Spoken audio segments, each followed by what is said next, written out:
They say nothing truly disappears in America, it only sinks. It settles into the soil, into the cracks of old foundations, into security footage nobody watches twice. On a quiet college street just hours after music faded and cups were thrown away, a young life vanished. No scream, no struggle anyone admitted to hearing, just an empty space where a person had been, and a truth so disturbing it would take years for anyone to say it out loud. And the night began like thousands of others. A house party near campus, loud enough to draw complaints, ordinary enough to feel safe. Friends would later swear it was harmless, that everyone was laughing, that nobody seemed afraid. But safety is often an illusion we borrow from crowds, and crowds are very good at hiding what they don't want to see. And the student arrived just after midnight, smart, careful, known for texting home, for walking friends back to their dorms, not reckless, not lost. Someone whose absence would immediately feel wrong. They were seen talking near the kitchen, laughing near the stairs. Then, gradually, they stopped appearing in photos, stopped showing up in conversations, as if the night itself had decided to erase them. And by morning, the house was quiet. Cups still on tables, shoes by the door, no signs of violence. Just a missing person report filed by trembling hands and parents who already knew, deep down, that something irreversible had occurred.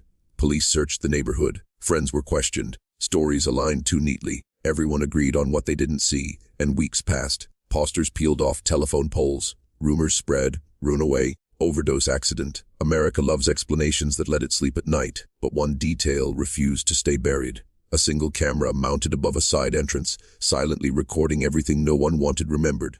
And it would take months before someone pressed play. And when they did, the truth didn't scream, and it stared back quietly. And when investigators finally returned to the footage, it wasn't because of hope. It was routine, a box to check before a case quietly went cold. The camera had been ignored at first, old system, grainy quality, pointed at a narrow side yard most people used only to smoke or leave unnoticed.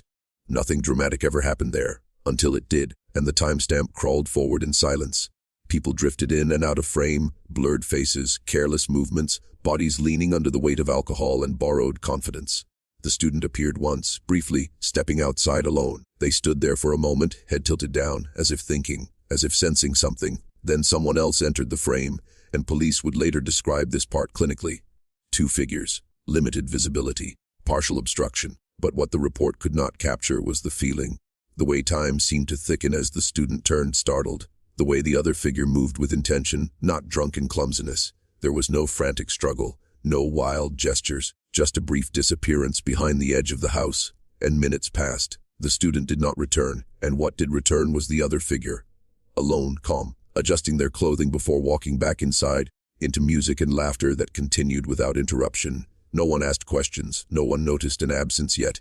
That is how quickly a life can vanish, between songs, between sips, between glances that never meet. And investigators replayed the footage again and again, enhanced it, slowed it down. In one frame, barely visible, was a motion that turned stomachs, an arm moving at the wrong angle, a shape being dragged, just out of view. Not enough to prove what happened, but enough to make it impossible to unsee. And when police confronted partygoers again, the tone changed. Stories cracked, small inconsistencies surfaced. People remembered things differently now. Doors that were locked, sounds they thought were laughter. The house itself began to feel like a witness, walls absorbing secrets, floors holding weight they were never meant to carry. And still, there was no body, no confession, just a camera that showed too much and not enough. In America, that is often where the truth lives, trapped between certainty and denial. And denial, as this case would prove, can be far more dangerous than guilt. And the focus narrowed to one person. Not because they stood out at the party, but because they blended in too well. A local student, good grades, clean record. The kind of name parents trust when they hear it spoken out loud. They had been at the party all night, according to friends. Had laughed, danced, helped clean up. No visible injuries. No reason to suspect anything darker than a hangover. But the camera disagreed, and investigators mapped the timeline down to the minute. The student disappeared at 12:47 a.m. The person of interest re-entered the house at 12:51. 4 minutes.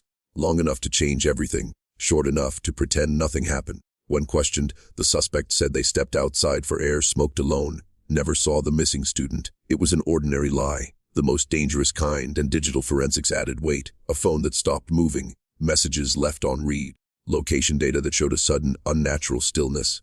Not a journey, not a choice, a stop. And then there were scratches on the suspect's hands, thinned, faint, explained away as a fall earlier that night. Another ordinary excuse. And the house itself was searched, floors cleaned, Trash already taken out days earlier. A drain in the backyard showed signs of heavy use, nothing conclusive, nothing that would satisfy a jury. But investigators began to understand something far worse than a single act of violence. They were looking at a network of silence, and friends who should have spoken didn't. Neighbors who heard something convinced themselves it was nothing. A campus eager to protect its image. A town that didn't want to be known for what happened behind closed doors. The suspect was not protected by power or wealth, but by normalcy, by the American instinct to believe that monsters look different from us. And as weeks turned into months, pressure mounted. Media circled. Parents pleaded. Candlelight vigils flickered and went out. The suspect remained free, attending classes, posting photos, living in the open like someone with nothing to hide. But cameras don't forget, and neither do those who know they're being watched by something that never sleeps. The suspect began to unravel. Friends noticed paranoia, sudden absences, deleted accounts. A person haunted not by what they had done, but by the possibility of being seen clearly, and because somewhere, buried in a hard drive and time stamped forever, was a truth that refused to stay quiet. And what finally broke the case was not a confession. It was a mistake, one born from exhaustion, fear, and the unbearable weight of pretending nothing happened. The suspect returned to the house weeks later, long after the party glow had rotted into something sour. They told friends they needed closure, that they just wanted to pick up something they'd left behind. But closure is rarely about objects. It's about control. And a neighbor noticed lights on late into the night, movement where there should have been none, the same side yard, the same blind spot. Police were called, not for the disappearance, but for trespassing, a small call, an ordinary call, the kind that changes everything. And when officers arrived, they found the suspect digging, not frantically, methodically, as if following instructions only they could hear. The ground was soft, recently disturbed, and beneath it, the earth gave up what it had been forced to hold, and the discovery was partial, incomplete, but unmistakably human, the kind of evidence that doesn't need interpretation, the kind that silences a room, the kind that ends all remaining doubt. Forensic teams worked through the night as word spread in whispers. The student had never left the property, had never run away, had never chosen silence. They had been placed there, and confronted with the evidence, the suspect said very little. No dramatic breakdown, no tears. Just a quiet admission that sounded more like relief than remorse. They spoke of panic, of a moment that went too far, of not meaning for it to happen. Phrases that appear in case files across the country, stacked like excuses on a mass grave of intent. But what haunted investigators most was not what was said, it was what wasn't. No mention of the victim as a person, no acknowledgement of a life interrupted, only the language of inconvenience, of damaged sequences, and in court the footage was played slowed, enlarged. The room watched together as the final moments unfolded in silence. Some looked away, others stared frozen, forced to confront how close evil can sit to normal, and America likes its horror distant, historical, foreign. But this was neither. This was a house party, a familiar street, a face that could belong to anyone, and that is what made it unbearable. And even after the verdict, the case refused to rest. It lingered in conversations, in late night drives past that street, in the way parents looked at their children when they went out. The house was sold, renovated, fresh paint over old walls, but nothing erases what a place has witnessed. It only learns to hide it better, and the victim's family spoke once, just once. They talked about small things, habits, favorite songs, how the student always locked the door twice. They did not speak about the footage. They did not need to. In America, grief is often private because truth has already taken so much. What remained was an absence that would echo through holidays, birthdays, futures that never arrived, and online the case became content, clips, theories, arguments. People slowed the footage down, circled shadows, debated intent. Some defended the killer, some blamed the victim. This is another kind of violence we rarely acknowledge. The way tragedy becomes entertainment, stripped of weight, flattened into opinions. The horror doesn't end with death. It multiplies, and investigators later admitted something quietly, that this case was not unique. That similar footage exists, unseen, archived, waiting for someone to notice a gap where a person should be. Cameras everywhere, yet truth still slipping through the cracks of indifference. We record everything, but we do not always watch. And if you're still watching, you're already braver than most. Tell us in the comments, what would you have done if this was your bloodline? And because that question is the real legacy of this story. Not how it ended, but how easily it began. A party, a door. A moment where no one intervened. Evil didn't arrive screaming, it waited to be ignored. And then somewhere tonight, music is playing again. Cups are filling, cameras are recording, and someone believes they are safe because they are surrounded by people. And history tells us that belief is often the most dangerous thing of all. And what this case ultimately exposed was not just one person's capacity for violence, but a collective failure that felt uniquely American.